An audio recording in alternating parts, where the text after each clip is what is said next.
ZT703T 摄雾灯调节灯光高度视频教程。准备工具：4号内6角扳手。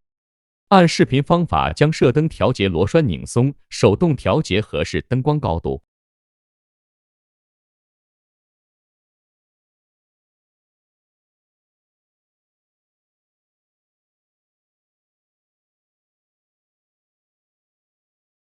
调节完成后，使用4号内6角扳手打紧螺栓固定。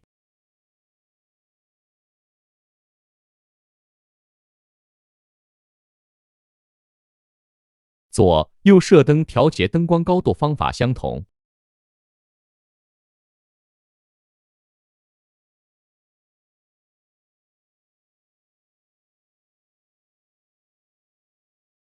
谢谢观看。I'm coming for the throne.